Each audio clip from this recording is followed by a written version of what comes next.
नमस्कार दोस्तों, स्वागत है आपके अपने YouTube चैनल संस्कृत अड्डा पर। दोस्तों आज की जो वीडियो इसमें हम करेंगे ये जो टेट जो है उत्तराखंड टीचर एलिजिबिलिटी टेस्ट, इसमें जूनियर लेवल का एग्ज़ाम लिया गया था 6 to 8 का।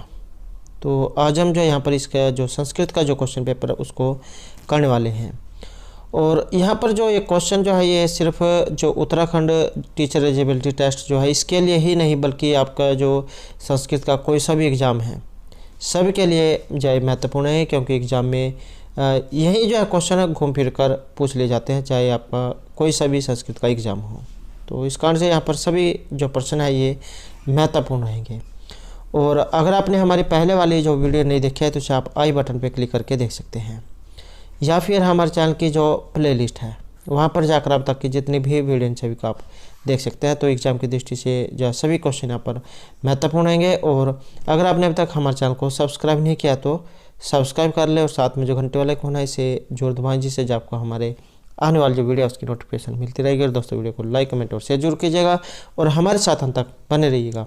और आप हमारा जो दूसरा चैनल है रीडिंग लवर्स के नाम से, इसे भी सब्सक्राइब कर सकते हैं। इसका लिंक आपको इस वीडियो के डिस्क्रिप्शन में मिल जाएगा, क्योंकि हम जब वहाँ पर वैकेंसी से संबंधित महत्वपूर्ण जो न्यूज़ अपडेट है वो डालते रहते हैं। तो आप हमारे चैनल को सब्सक्राइब जरूर कीजिएगा।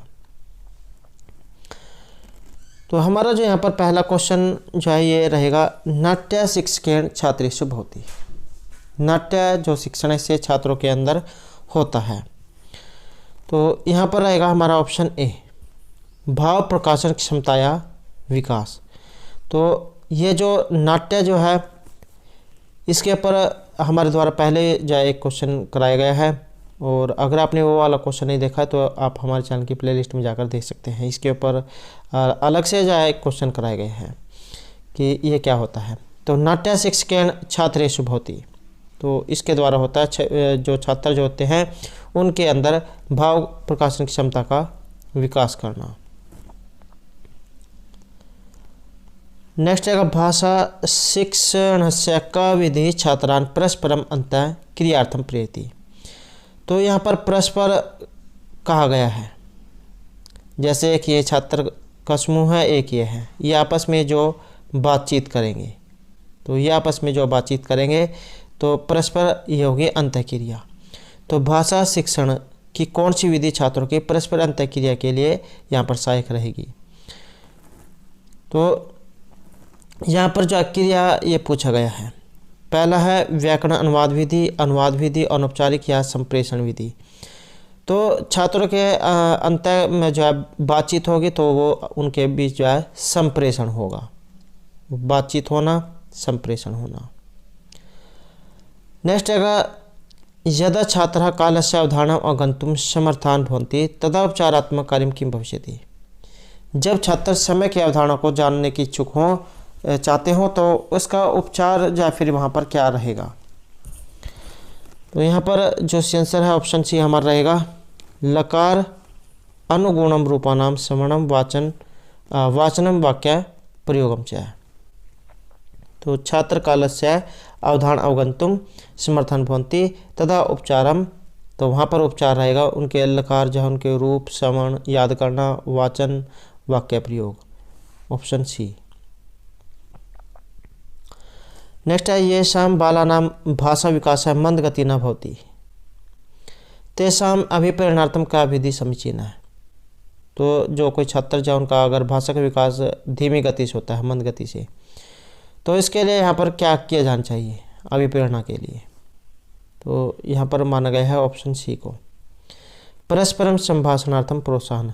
तो अगर किसी का भाषा विकास मंद है तो क्या करना चाहिए, तो आपस में बातचीत जो है वो उसके लिए प्रोत्साहन उन्हें किया जाना चाहिए। या फिर आप कह सकते हैं कि जैसे बच्चों के जो बाल सभा होती थी, या फिर अंताक्षरी कह सकते हैं, अंताक्षरी दे दी जाए जिसमें बच्चे जो है आपस में जो क्वेश्चनों को हल करेंगे, तो इससे जो है उनके अंदर अभिप्रेरणा जो है ये आएगी। नेक्स्ट है भाषा अधिगमन संदर्भे के सांचन छात्राणाम गति ही स्तर अनुगुणम न दृश्यते। भाषा अधिगमन संदर्भे केषाञ्चन छात्राणां गति स्तर अनुकूलं न दृश्यते तेषां कृते आवश्यकतानुसारं काचित् विशिष्ट पठन व्यवस्थाया आवश्यकता अनुभूयते। तो अगर उनका स्तर सही नहीं दिख रहा है तो किसकी उन्हें जरूरत है? तो यहाँ पर आएगा ऑप्शन सी, उपचारात्मक शिक्षण। पहले अगर कोई बच्चों के अंदर कमी है तो उसको जानना होगा, तो जब उसके बारे में हमें पता लग जाएगा तो उसका उपचार किया जाएगा। तो या फिर आप कह सकते हैं कि अगर किसी व्यक्ति को कोई बीमारी है तो पहले ये जानने का प्रयास किया जाएगा कि उसको क्या बीमारी है और उसी के अनुरूप चाहे उसको फिर दवाई दी जाती है। नेक्स्ट जो यहाँ पर अधोलिखितम गद्यांशम पठित्वा प्रदत्त प्रश्नानां प्रश्न संख्या 66 से 69 तक के जो उत्तर है ये आपने इस गद्यांश में से देने हैं। तो धन्ययम भारतभूमि अत्र साधना नाम परित्रणाय दुष्कृता नाम च विनाशाय त्रेताह्यो राम है द्वापर युगे कृष्ण है पुनः कलियुगे निर्लोहित भगवान शिव है शंकर रूपेण प्रकटी बभू। तो यहाँ पर ये 3 प्रकार के जो युग ये बताए गए हैं और अलग अलग दुष्टों को नाश करने के लिए यहाँ पर अलग अलग रूप में भगवान ने अवतार लिया है। अयम बालकः शंकरः केरल प्रदेशे मालवार प्रान्ते पूर्णाख्यम नद्या तटे कालड़ी ग्रामे नंबूदर कुले जन्म लेभि और तस्य पितुः नाम शिवगुरुः और मातुः च सुभद्रा आसीत्। पिता का नाम इनका शिवगुरु और माता थी सुभद्रा। और शैशवाद एव अर्थात जो बचपन जो होता है शैशवावस्था उससे लेकर ही शंकर अलौकिक प्रतिभा संपन्न है आसीत। और दुर्दैवात बाल्यकाले तस्य पितुः शिव गुरु पंचत्वम आप हैं। तो बचपन में ही इनके जो पिता शिव गुरु जो है वो पंच तत्वों को प्राप्त हो जाते हैं, इसमें विलीन हो जाते हैं। और पितृ वात्सल्य विरहित है मात्राएँ लालित पालित है। और जब इनके पिता गुजर जाते हैं तब इनकी माता ही इनका पालन पोषण करती है। मात्रा ये पंचम वर्षे शंकर से यज्ञोपवीतम विहित है और 8 वर्ष देशी हैं सन अपि परम मेधावी असौ वेद वेदांगेशु प्रवीणम अवाप। प्राप्त 12 वर्षीय प्राक्तान संस्कार वसात जगत हैं मायतुम अकल्य तत्व संधाने मनश्चकार परंतु परम स्नेह निर्भरा एक तनयंभा संन्यासाश्रणाय अनुज्ञाम न ददो। तो उसके यहाँ पर जो है उन्हें इसके लिए आज्ञा नहीं दी जाती है। तो उसके बाद लोक रीति अपरह शंकर मातृ अनुज्ञाम विना प्रवर्ज्याम अंगीकर्तुम न शशांक। उसके बाद एकदा शंकर पूर्णतः श्रीति सनातुंगत है। एक बार जो शंकर जो ये नदी में नहाने के लिए जाते हैं और शीर्ष मध्य ग्रहग्रस्त शंकर सविपन्नम अवस्थाम अनुभूय मात्रे निवेदित। तो नदी के बीच में जाकर जा फिर अपनी माँ से कहते हैं कि अम्ब यदि ते माम जीवित अनुराग है, अगर तुम्हें मेरे जीवन से प्रेम है तरी संन्यासय माम अनुजुहि, तो मुझे इसके लिए आज्ञा दो तेन एवं ग्रहात मुक्ति भविष्यति। और अन्य गति ही माता तथा इति उवाच। इस प्रकार जो उनकी माता बात में कहती है। तो यह गद्यांश है और अब जो है यहाँ से क्वेश्चन जो है पूछे गए हैं। पहला जो यहाँ पर रहेगा नील लोहित विशेषण पदम अस्ति। नील जो लोहित पद है ये विशेषण के रूप में रहेगा। तो किसके लिए यहाँ पर ये आया है? तो यहाँ पर रहेगा ऑप्शन बी, भगवान जो शिव के लिए यहाँ पर नील लोहित शब्द जो है इनका प्रयोग किया गया है। और भगवान जो शिव इनको अन्य नामों से संबोधित किया जाता है जैसे रुद्र, शिव, अंगिरा गुरु, उसके बाद अम्बरीश है, अक्षमालिही, अज्ञेय है, अतीन्द्रिय, अत्रि, अभिराम, अर्धनारीश्वर, अस्थिमाली, अत्रेय, इंदुशेखर हैं, ईशान, उमाकांत, उमानाथ, एकपाद, कपालपाणी, कलाधर, कल्पवृक्ष, कालकंठ, काल भैरव, केदारनाथ, गंगाधर, चंद्रमौली, जमदग्नि, त्रिचक्षुः, त्र्यंबक, त्रिलोकेश, त्रिपुरारी, त्रिधामा, नंदीश्वर, नटराज, पुरंदर, प्रभाकर, बालचंद्र, भुवनेश। तो आदि जो है यहाँ पर भगवान शिव के नाम हैं। नेक्स्ट है यहाँ पर मात्रा इत्यस्मिन् पदे विभक्ति वचनम। यहाँ पर जो ये मात्रा जो शब्द आया इसमें जो विभक्ति वचन जो है ये पूछे गए हैं। तो यहाँ पर आएगा ऑप्शन ए, तृतीय एकवचन में जो है यहाँ पर ये रूप बनता है। और इसके अलावा एग्जाम में जो यहाँ पर जो माता शब्द है इसके बारे में और भी जब पूछा जाता है। तो जैसे माता शब्द है इसके रूप कैसे चलते हैं। माता, मातरौ, मात्र हैं। मातरम, मातरौ, मातृहि। मातरम तृतीय एकवचन में बनेगा मात्रा। ये वाला जो यहाँ पर दिया गया है ये तृतीय में है। मात्रा, मातृभ्याम, मातृभिः। मात्रे, मातृभ्याम, मातृभ्यः। मातुः, मातृभ्याम, मातृभ्यः। मातुः, मात्रो, मातॄणाम। मातृ, मात्रो, मातृषु। मातृ, मात्रो, मातॄणाम। और मातृ, मात्रो, मातृषु। हे माता हैं, हे मातारो, हे मात्र हैं। तो माता जो है इसके एग्जाम में शब्द रूप जो है पूछे जाते हैं। मातृ का अर्थ है माता। नेक्स्ट है यहाँ पर पितु। यहाँ पर जो पितृ जो शब्द रूप है ये आया है और पितृ का अर्थ होता है पिता। अब पितुः नाम इसमें संधि। तो यहाँ पर इसमें संधि कौन सी है। तो संधि रहेगा ऑप्शन डी। यहाँ पर विसर्ग संधि है। ये जो ऊपर रा जो आया है इसको विसर्गा हो जाती है। तो विसर्ग संधि जो यहाँ पर इसमें ये रहेगी।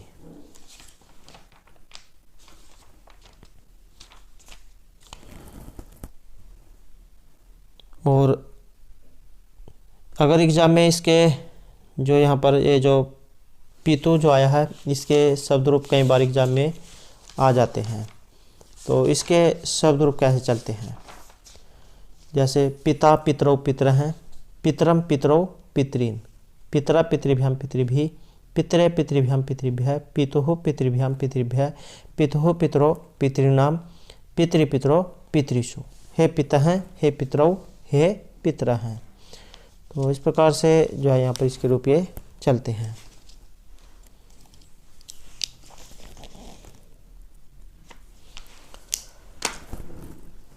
नेक्स्ट है यहाँ पर प्रवर्ज्य इत्यस्मिन् पदे प्रकृति प्रत्यय विभागम करोतु। तो इसका प्रकृति प्रत्यय जो है आपने बताना है। तो यहाँ पर माना गया है ऑप्शन बी को। प्र उपसर्ग पूर्वक व्रज, कयप और टाप जो यहाँ पर प्रत्यय इसमें रहेगा। नेक्स्ट जो यहाँ पर अधोलिखितम श्लोकम पठित्वा। तो ये जो है आपने यहाँ पर श्लोक जो है आया है और श्लोक को पढ़कर आपने जो यहाँ पर क्वेश्चन जो है ये 70 से लेकर 73 तक के, तो इनके आंसर आपने देने हैं। तो पहला जो यहाँ पर इसके जो श्लोक जो है इसके बारे में जान लेते हैं कि कहाँ से ये लिया गया है या फिर क्या कुछ इसमें कहा गया है। तो विचिन्त्यन्ति यत् अनन्यमानसा तपोधनं वेत्सि न माम उपस्थितम समृश्यति त्वां न बोधितोऽपि सन् कथां परमतः प्रथमं कृताम् इव। और कहाँ से ये लिया गया है। अभिज्ञान शकुंतलम जो का जो चतुर्थ जो अंक है वहाँ से ये लिया गया है। और क्या इसमें कहा गया है कि अनन्य मनसा यम विचिंतित उपस्थितम तपोधनम माम न वेत्सि स त्वं परमतः प्रथमं कृताम कथाम ई बोधितोऽपि सन् न समृश्यति। कि एकाग्रचित मन से जिसका ध्यान करती हुई तुम आए हुए मुझ वसी पर ध्यान नहीं दे रही हो, वह याद दिलाए जाने पर भी वैसे ही स्मरण नहीं करेगा जैसे पागल व्यक्ति पहले कही हुई बात को स्मरण नहीं करता है। तो जब दुर्वासा ऋषि शकुंतला के दरवाजे पर आते हैं, तब जो शकुंतला जो है ये अपने जो पति जो है उनके ख्यालों में खोई हुई होती है, तो उनकी तरफ उनका ध्यान नहीं जाता है और इस कारण जो ये क्रोधित हो जाते हैं, क्योंकि पहले ही जो इनको गर्म स्वभाव का माना गया है और इनकी तरफ इनके ध्यान नहीं जाता है, तो इस कारण से इन्हें श्राप दे देते हैं कि तुम जिसके ख्यालों में खोई हुई हो तुम उसको ही भूल जाओगी। और जो इसमें नेक्स्ट जो आया है, याति एकता अशिक्रम पति रोषदी नाम, और तेजोद्वैश्य युगपद व्यसन उद्भ्याम लोक नियमति आत्मदशा अंतरिशो, यह भी अभिज्ञान शकुंतलम से लिया गया है। और इसमें क्या कहा गया है कि एकता है औषधि नाम पति अस्त शीघ्रम याति, एकता है अरुण पुरः सरा अर्क आविष्कृत है भवती, तेजोद्वैश्य युगपद व्यसन उद्भ्याम लोक है आत्मदशांतरेषु नियमित एव, कि एकता है औषधि नाम पति, कि एक तरफ तो ये औषधियों का पालक चंद्रमा अशीघ्रम याति अस्ताचल को जा रहा है, और एक तरह अरुण पुरः सरा अर्क है आविष्कृत है, और दूसरी तरफ अरुण को आगे किए हुए सूर्य उदित हो रहा है, तेजोद्वैश्य युगपद व्यसन उद्भ्याम लोक है आत्मदशा अंतरिक्ष नियमित, कि दोनों तेजों का अस्त और उदय के द्वारा मानव संसार अपने सुख दुख की अवस्थाओं में बंधा हुआ है। क्या कहा गया है कि एक तरफ औषधियों का पालक चंद्रमा अस्ताचल को जा रहा है और दूसरी तरफ अरुण को आगे किए हुए सूर्य उदित हो रहा है, दोनों तेजों का अस्त और उदय के द्वारा मानव संसार अपने सुख दुख की अवस्थाओं में बंधा हुआ है। तो अभिज्ञान शकुंतलम का जो चौथा अंक है वहाँ से ये सभी लिए गए हैं, और चौथा अंक जो है महत्वपूर्ण माना गया है क्योंकि इसमें जो शकुंतला जो है उनकी विदाई दिखाई गई है। तो बात करें यहाँ पर पहले क्वेश्चन की, तो विचिंत्यंती यम कृताम इव श्लोकस्मिन् अलंकार है, तो इसमें यहाँ पर अलंकार पूछा गया है, तो अलंकार रहेगा यहाँ पर इसमें ऑप्शन सी उपमा, यहाँ पर अलंकार इसमें माना गया है। और इसका लक्षण क्या होता है, प्रस्फुटम सुंदरम सम्य उपमाइति अभिधीयते, तो वहाँ पर जो उपमा अलंकार ये होता है, इसका लक्षण एग्जाम में पूछ जाता है, तो लक्षण आपने जरूर याद रखना है। नेक्स्ट जो यहाँ पर रहेगा,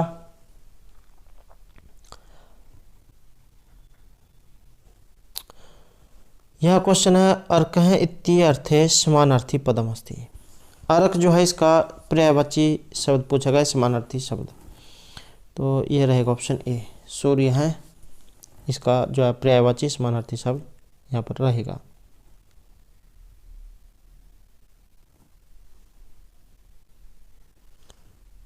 नेक्स्ट है एकता है अर्क है इत्यस्मिन् पदे संधि विधायक सूत्रम, यहाँ पर संधि विधायक सूत्र पूछा गया है, एक तो अर्क है, तो इसमें रहेगा ये ऑप्शन ए एंगा पदांतादति, जो यहाँ पर सूत्र है इसका यहाँ पर ये उदाहरण रहेगा।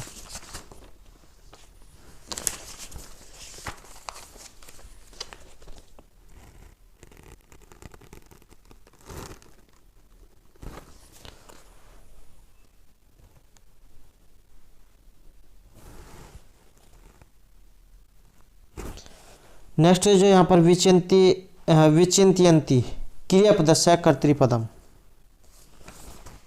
तो इसका जो यहाँ पर क्रियापद ये है ऑप्शन बी शकुंतला।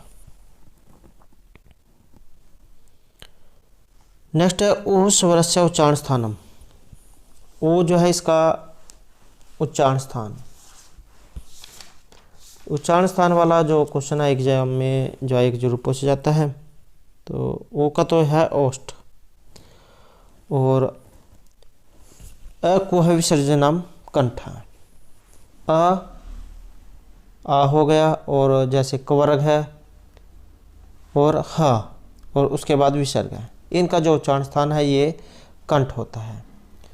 उसके बाद है ईश्वरसानाम तालु, ई हो गया, और उसके बाद चवर्ग है या फिर या, और ये तलव्यश है, इनका जो उच्चारण स्थान है ये होता है तालु। ऋटुषानाम मूर्धा, एक तो हो गई री, और ट्वर्ग र और ये वाला स, इनका जो उच्चारण स्थान है ये होता है मूर्धा। लरी तुलसानाम दंता, लरी और जो त्वरग है और ये वाला स दंत है, तो इनका जो उच्चारण स्थान है ये दंत अर्थात दांत जो है उसको माना गया है। उपपद्यमान नाम ओष्ठऊ, उ और पुवरग, इनका जो उच्चारण स्थान है ये होता है होठ। यम गणना नाम नासिका, ये जो य म अंग अण न, तो इनका जो उच्चारण स्थान है ये नासिका जो है वहाँ से इनका उच्चारण स्थान होता है। तो एग्जाम में इनकी संख्या पूछी जाती है तो 5 इनकी संख्या है, यम गणनम इनको कहा जाता है। ए दई तो कंठ तालु, ए और आई, इनका जो उच्चारण स्थान है ये कंठ और तालु से होता है। ओ दौ तो कंठोष्टम, ओ और औ, इनका जो उच्चारण स्थान है ये कंठ और ओष्ठ से होता है। वकारस्य दंतोष्टम, व इसका जो उच्चारण स्थान है दंत दांत और होठ इनसे होता है। तो ये उच्चारण स्थान है जो एग्जाम में पूछे जाते हैं, चाहे आप संस्कृत का कोई सा भी एग्जाम हो, एक ना एक क्वेश्चन यहाँ से जरूर आता है। नेक्स्ट जो यहाँ पर हेतु, ये जो हेतु जो आया है इसमें विभक्ति यहाँ पर पूछा गया है कि इसके योग में विभक्ति कौन सी होती है। तो हेतु के योग में विभक्ति रहेगी ऑप्शन सी, यहाँ पर तृतीय विभक्ति का प्रयोग इसमें होता है। यदि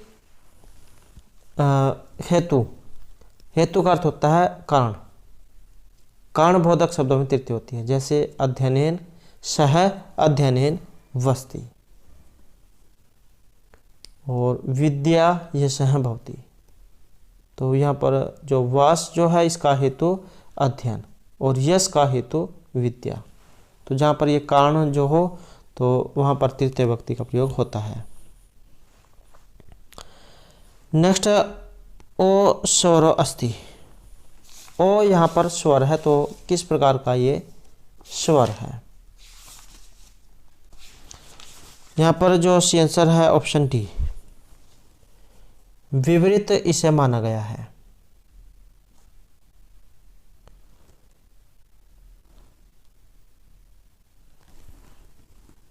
और विपरीत क्या होता है, ये जो जितने भी स्वर हैं ये सारे इसमें आते हैं। और या फिर एग्जाम में एक क्वेश्चन पूछ जाता है अभ्यंतर और बाह्य का, अभ्यंतर 5 और बाह्य है 11। ये जो यहाँ पर विपरीत जो आया है ये अभ्यंतर जो प्रयत्न है इसमें गिना जाता है। सपृष्ठ, ईसद सपृष्ठ, ईसद विपरीत, विपरीत और संवृत, ये 5 जो इसमें आते हैं। और ये आते हैं बाह्य में विवार, श्वास, अघोष, स्वर, नाद, घोष, अलप्राण, महाप्राण, उदात, अनुदात और सवृत। तो इनकी संख्या 11 है और ये बाह्य जो प्रयत्न है इसमें गिने जाते हैं। नेक्स्ट जो यहाँ पर रहेगा तच्छ छंद है, इत्यस्मिन् पदे संधि विधायक सूत्रम। तो यहाँ पर संधि विधायक जो सूत्र है ये इनमें कौन सा है, तो इसमें रहेगा ये ऑप्शन डी, स्तोश्चो नाश्चो जो सूत्र है यहाँ पर लगा है। और स्तोश्चो नाश्चो सूत्र क्या करता है, स्तोश्चो नाश्चो के द्वारा होता है सचुत्तव। और एग्जाम में इसके जो उदाहरण जो है ये पूछ लिए जाते हैं। तो जैसे यहाँ पर ये तच्छ छंद जो है इसका उदाहरण रहेगा।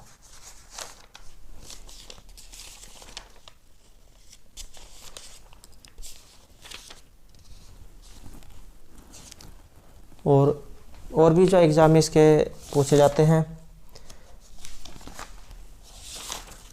जैसे रामस्यते और रामश्चिनोति, सच्चित, सांगिन्यः, विष्णुः, प्रश्नः। तो ये जो स्तोश्चनाश्चु जो सूत्र है इसमें लगता है।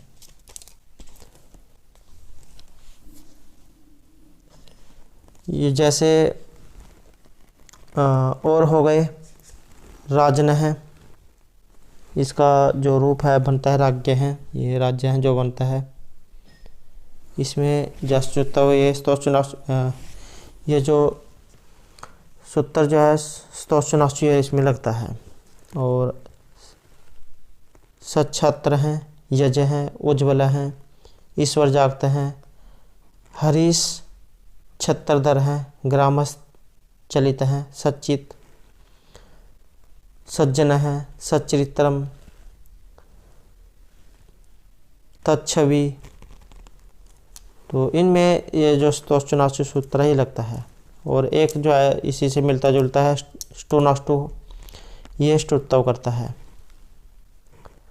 जैसे रामष्टिकते, पेष्टा, तट्टिका, चक्रिन से, मट्टी का इष्ट हैं, दुष्ट हैं, विष्णु तुष्ट हैं, षष्ठ हैं, जिष्णु पिष्टम। तो ये इसमें स्टुनाष्टु सूत्र ये लगता है।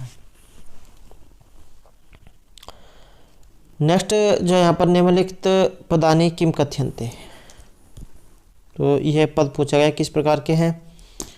तो इन्हें माना गया है यहाँ पर ये क्रिया विशेषण, जो क्रिया की विशेषता बताते हैं। नेक्स्ट रहेगा यहाँ पर प्राचार्य है इत्यस्मिन् पदे समास। प्राचार्य में यहाँ पर समास कौन सा है, इसमें रहेगा ऑप्शन डी, प्रादि तत्पुरुष समास इसमें रहेगा। और समास यह किस में आता है, तत्पुरुष में।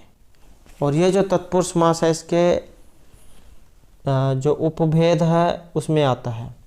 3 इसके उपभेद जो माने गए हैं जो एग्जाम में आते हैं। जैसे न तत्पुरुष समास हो गया, अभ्रमण इसका विग्रह बनता है न ब्रह्मण है। और प्रादि तत्पुरुष समास हो गया, जैसे यहाँ पर इसका उदाहरण आया है। प्रादि तत्पुरुष समास कुपुरुष हैं, प्राचार्य हैं, प्रगताचार्य हैं। और एक है उपपद तत्पुरुष समास जिसमें कुंभकार हैं, कुंभम करोति थी कुंभकार हैं। तो उपपद तत्पुरुष समास जो है उसमें ये आते हैं।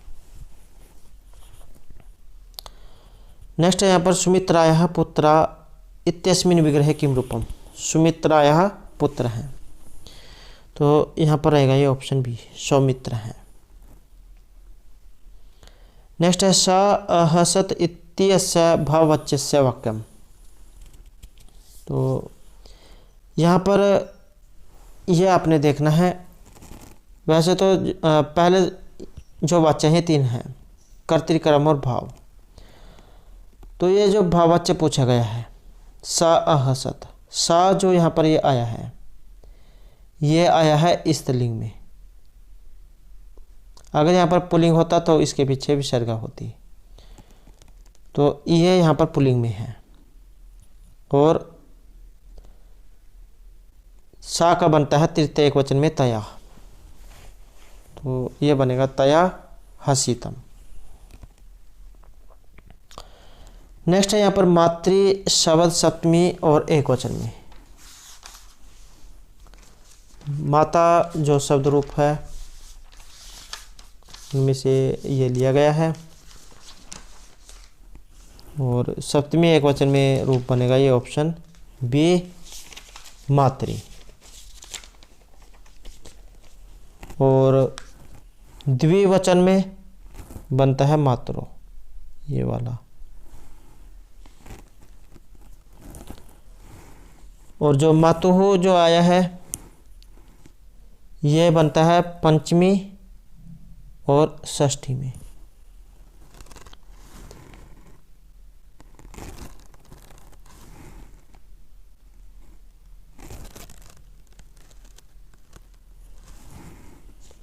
और ये जो मात्रा जो आया है ये बनेगा प्रथमा के बहुवचन में।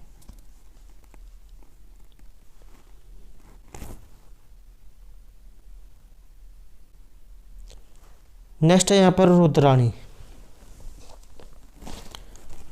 इसमें प्रत्यय विभाग, तो रुद्र शब्द है, ये प्रत्यय और आनुक जो है इसका यहाँ पर आगम इसमें हुआ है।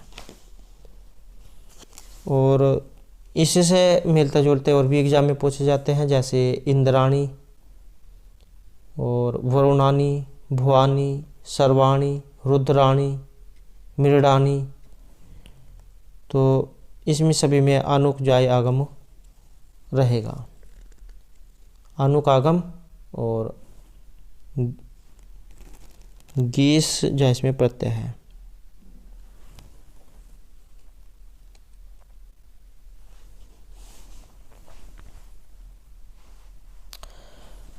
नेक्स्ट है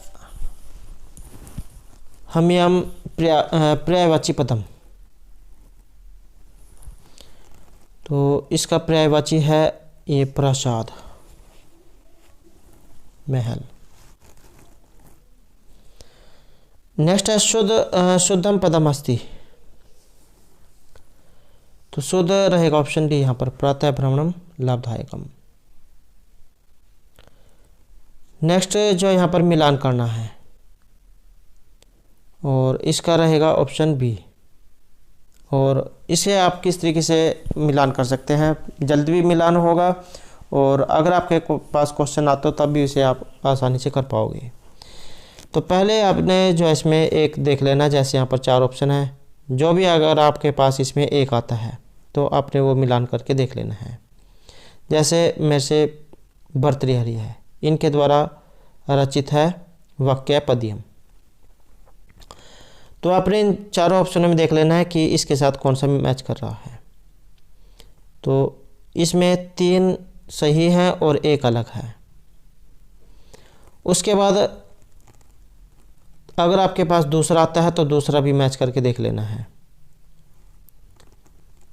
तो जैसे यहाँ पर दंडी है, दंडी के द्वारा क्या रचित है, काव्यादर्श। तो ये किस में है, ऑप्शन बी में है, ना तो सी में है और ना डी में है। तो इसका मतलब है कि ये दोनों ऑप्शन गलत है। अब जो आपके पास यहाँ पर 2 ऑप्शन रह जाते हैं तो अब आपको इसमें आसानी हो जाएगी, अगर अंदाज़ा लगाने में भी, अगर आपके पास क्वेश्चन नहीं भी आता है तो पहले आपने इस तरीके से देख लेना है। तो यहाँ पर ऑप्शन बी रहेगा, भर्तृहरि के द्वारा के पद्यम और दंडी का काव्यादर्श, सोमदेव सूर्य जैन का कथा क्षीरसागर और वाग्भट चाहिए अष्टांग हृदय। नेक्स्ट है वैदिक शब्द नाम संकलनम। वैदिक शब्दों का संकलन ये है निघंटु में, ऑप्शन सी। नेक्स्ट है किशोरी इत्यस्मिन् पदे प्रत्यय। किशोरी में प्रत्यय, तो यहाँ पर है गीस प्रत्यय। और इसी से मिलता जुलता एक एग्जाम में पूछा जाता है युक्ति शब्द। ये जो युक्ति शब्द है इसमें है युवन शब्द और ती इसमें प्रत्यय है। युनस्ति सूत्र है जिससे ती प्रत्यय होता है युवती। और एक आता है नारी का, नरी शब्द है और गेन प्रत्यय है नारी। और निरी नरियो वृद्धिश्च ये सूत्र है जो इसमें लगता है। और एक आता है कुमारी का, ये वाला कुमारी। और वैसी प्रथम सूत्र है कुमार शब्द और गीप प्रत्यय इसमें होता है, गीप प्रत्यय, ये बनता है कुमारी में। नेक्स्ट है प्रकृति भाव संधि विधायक सूत्रम। प्रकृति भाव संधि विधायक सूत्र इनमें कौन सा है? तो यहाँ पर रहेगा ये ऑप्शन डी, प्लुत प्रक्रियाची नित्यम। ये क्या करता है? प्लुत और प्रक्रिया संज्ञक से अच परे होने पर प्रकृति के साथ ये रहते हैं। प्रकृति भाव का अर्थ जैसे है वैसा ही रहना, अर्थात जो विकार होना चाहिए उसका न होना। तो प्लुत प्रक्रियाची नित्यम इसमें जाए लगता है।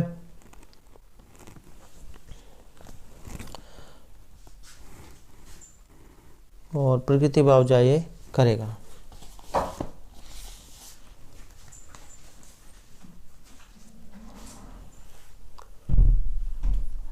नेक्स्ट जो यहाँ पर रहेगा ईसद सपृष्ठ वर्ण है, तो ये है ऑप्शन बी। यहाँ पर ला ईसद सपृष्ठ है और इसे भी आप आसानी से देख सकते हैं। जैसे आपको पता है स्पर्श वर्ण का जो है का से लेकर माँ तक जो 25 जो होते हैं इनकी संख्या ये आते हैं स्पर्श वर्ण में। अब आप इसमें सही देख सकते हैं कि का से लेकर माँ तक के बीच में कौन सा आ रहा है। तो ये 3 का से माँ के बीच में है और ला जो है यहाँ पर ये अलग है। तो ये अलग है तो इसका मतलब है कि आंसर यही सही आंसर रहेगा। तो इस सपृष्ठ वर्ण जो है इसमें ये आते हैं। या फिर एग्जाम में अगर आ जाए कि अंतस्थ वर्ण कौन से होते हैं, तो य र ला वा जो है इनको ये इस सपृष्ठ वर्ण कहा गया है और यही अंतस्थ वर्ण है। और अगर उसम वर्ण आ जाए तो श स स ह ये होते हैं उसम वर्ण, ईषद विपरीत। ये सपृष्ठ है, ये आपने याद रखना है। और ईषद विपरीत होता है उसम वर्ण, गर्म वर्ण, और विपरीत होते हैं स्वर। और सपृष्ठ मतलब स्पर्श करना, तो का से लेकर माँ तक स्पर्श वर्ण। तो दोस्तों ये थे हमारे आज के यहाँ पर संस्कृत की परीक्षाओं के लिए कुछ महत्वपूर्ण प्रश्न जो आपके आगे आने वाले एग्जाम के लिए महत्वपूर्ण रहेंगे। और दोस्तों अगर आपने अभी तक हमारे चैनल को सब्सक्राइब नहीं किया तो सब्सक्राइब कर लें और हमारे साथ अंत बनाने के लिए धन्यवाद।